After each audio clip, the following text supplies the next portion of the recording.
Good morning students. So today in this video we will discuss our chapter 7, that is physical and chemical changes. So first of all let us know what are changes. See, these changes are law of nature. We see many things around us, is not it? They are changing. So what happens? Some changes are noticed immediately. Some changes are noticed slowly and some changes remain unnoticed. Okay? Now you see why these changes takes place. These changes takes place due to certain conditions. Okay? One example you see this day and night, occurrence of day and night. It takes place due to the rotation of Earth. Now you see what happened. There are many types of changes. Okay? So let us discuss few about this. So the first one is desirable changes. What is desirable change? See, the change which are desired by us, required by us, like blooming of flower and formation of card. So these all are what? Desirable changes. And undesirable changes. What are these undesirable changes? The changes which are not desired by us, like flood, earthquake, rotting of food. These things are not desired by us, is not it? So these are what? Undesirable change. Now the another one is reversible change. What is reversible change? You see, the change in which an object or material can be restored back to its original form is what? Reversible change. And irreversible change. A change in which an object or material cannot be restored back to its original form is called what? Irreversible change. One example of reversible change is, see, the transformation of solid into liquid and liquid into gas. This is what? Reversible change. Okay? A solid which was made of liquid. Okay? The ice is made up of water. Is not it? And when it cools down again it becomes what? Liquid water. Is not it? This is what? A reversible change. Now a irreversible change you see. Burning of paper. If you will burn a piece of paper, what is produced? Ashes are produced. Is not it? So can you get back the paper from the ashes? No. That is not possible. Is not it? It is an example of irreversible changes. Now you see some changes involves change in physical properties like shape, size, color, solubility of a substance. These are what? Physical changes. And some changes involve change in chemical composition. Okay, these are called what? Chemical changes. Now, based on this, changes are classified as physical and chemical changes. Now, we will discuss about physical change. Suppose, see, now you see one example is given in your book. Okay, boil some water. What will happen? The water get evaporated into water vapor. It's not it. Here what happened? The water which was in liquid state has transformed into gaseous form. It's not it after evaporation. Here what happened? The state has changed. But the component was what? Water. That remained same. Okay. Now take a piece of paper and tear it into several pieces. What will happen? The shape of the paper will change, but the composition, that is paper, is not it. The small piece will be also of paper. The composition will remain same. So in a physical change, what happened? The shape, size, smell, again solubility, state may change, but the composition remain same. Okay, of which it is made up of. Now let us discuss about properties of physical change. See, no new substance are formed during a physical change. No new substance is formed. See what happened when the ice was kept outside. It turned into what? Liquid. Is not it? And when it was heated, it turned into gas. But in this three things, what is common? Water. The composition is same.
chemical reaction. So first one is our change in color. Okay, here one very good example is given, copper sulphate. Okay, copper sulphate which is blue in color.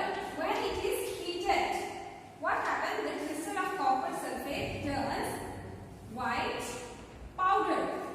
Okay, here what happened? The color has changed from blue to white. Okay, there a chemical reaction took place. Okay, chemical reaction took place between what? Copper sulphate and heat. Okay, now formation of precipitate. Okay, see, a chemical change may also be accompanied by formation of precipitate. Now, a precipitate is an insoluble substance. It is formed when a chemical reaction takes place between two liquids or a liquid or gas. Okay, a precipitate is formed when a chemical reaction takes place between two liquid solution or a liquid or a gas. Okay, one example is given, you see. So now you see, when a solution of ammonium hydroxide is added with the solution of ammonium chloride, what happens? An insoluble substance is formed. That is, precipitate is formed of ammonium hydroxide. Okay. Now you see the another one is evolution of gas. Okay. A chemical change is also accompanied by evolution of gas. Suppose you see we have done this one already. When a metal, that is zinc, react with acid, what is produced? Salt and salt. That is ZnSO4 plus H2. Is not it? So hydrogen gas is produced here. So it is also a chemical reaction. We can say that its overall reaction is a chemical reaction. Now, production of light and sound. Okay, what happened? What common example we will take in Diwali? What happened? You burn firecracker, is not it? Suppose this firecracker is one substance when it reacts with heat. Okay, when you burn the tip of that firecracker, what happens? Explosion will take place, is not it? So it will produce what? Heat, light and sound. Okay, absorption. So now the next one is change in smell. Chemical changes may produce characteristic smell. Okay, when a food is spoiled, you will find a rotten smell. It's not it. A rotten smell comes from that food. Now you see we can easily differentiate between a fresh vegetable and rotten vegetable. It's not it because of its smell. Okay. Now absorption or release of heat. So in some reaction, what happens? Heat is absorbed and in some reaction heat is released. Based on that, it is classified as exothermic reaction and endothermic reaction. Okay. Now you see what is exothermic reaction. In exothermic reaction, the heat is released. Okay. Now see, calcium oxide. Calcium oxide when react with water. Okay. Take a bowl and put some calcium oxide there and put a little amount of water there. Okay. You will find after some time that the bowl has become already so hot that you could not touch it. Okay. Here what happened? The heat is released when this calcium oxide react with water, produces calcium hydroxide plus heat. Okay. In exothermic reaction, what happened? Heat is released. Okay. Now we will discuss about endothermic reaction. In an endothermic reaction, heat is absorbed. Suppose for cooking food, what happens? Heat is required, is not it? If heat is not there, means what will happen? Can you cook food? No, that is not possible. Here what happens? The heat is absorbed. Okay, that is what? Endothermic reaction. Now see, what is the difference between endothermic and exothermic reaction? In exothermic reaction, the heat is released, and in endothermic reaction, the heat is absorbed. Okay. Now we will discuss about some common chemical changes. So what happens if you will see, okay, metals. If a metal is exposed outside, okay, suppose your gate, tin, okay, if it is exposed outside, what happens? A red layer you will see above that metal. Do you know what is that? That is rust. Okay, and how this rusting takes place? This rusting takes place when this metal comes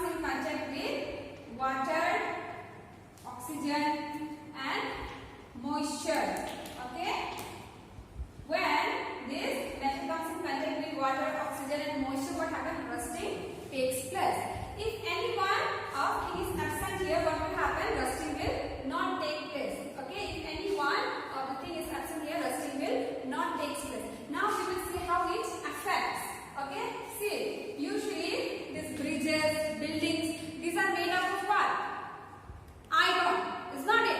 So what happens? It gradually weakens it. Okay, now you see what happens. Suppose this is a piece of metal, a layer of rust will accumulate over it, and after some time, what happens? This layer will fall down. Okay, exposing the inner metal. Okay, again what happens? Some more new layer of rust will take place here. So in this way, what happens? It weakens the strength of that bridge or building. Okay. So now we will see how we can prevent this rusting. This rusting can be prevented by putting a layer of oil or grease over the metal. So if you put a oil or grease over this metal, what happens? It will not allow water or oxygen to touch this metal surface. Okay. And another one is galvanization. You can put a layer of molten zinc over the metal. Okay, that is what galvanization. Now the third one is you can make an alloy of this iron along with chromium, nickel. Okay, to prevent it from rusting. So now we will discuss about browning of fruit and vegetable. You see what happens when you peel off. Okay, when you peel off an apple or a potato and keep it outside in a plate for some time, you will see that gradually it will turn into reddish brown color. Why? Do you have any idea why it happens like that? No, it's not it. See what happens? The chemicals which are present in this fruit and vegetable, when it comes in contact with oxygen, what happens? Browning of fruit or vegetables takes place. Okay? And what happens? You see, how we can prevent this browning? Okay? We can prevent this browning by soaking this fruit or vegetable in water, or by cooking, or by putting some lime juice over it. Okay? So student, now we will discuss about the reaction between vinegar and baking soda. See, vinegar is the acid. Okay? And baking soda is a base. So we all know that when an acid reacts with base, what it forms? It forms salt. Is not it? Salt, carbon dioxide and water. Here what happens, you see, this vinegar is reacting with baking soda and it is producing what? Sodium acetate, that is salt and carbon dioxide and water. Okay, it produces what? Salt, that is sodium acetate, and carbon dioxide and water. Okay. You see what happens? This reaction is irreversible. Irreversible means what? Once a chemical reaction takes place between vinegar and baking soda, sodium acetate is formed, and you cannot get back this vinegar and baking soda from this sodium acetate again. Okay, the reaction is irreversible. So student, now we will discuss about reaction between copper sulphate and iron. See, here we have taken in a test tube solution of copper sulphate, okay, which is usually blue in color. So in this solution, if we put a piece of nail, okay, what will happen? You see, the solution which is blue in color will turn green in color. Okay, it will turn green in color, and what happens? The copper of this copper sulphate will accumulate here in the nail. Okay, as a result, what will happen? You see, in a copper sulphate solution, if we add iron, that is nail here, it produces what? Ferric sulphate plus copper. Here, the iron has displaced this copper because it is more reactive than copper. Okay, this all together reaction is called what? Displacement reaction.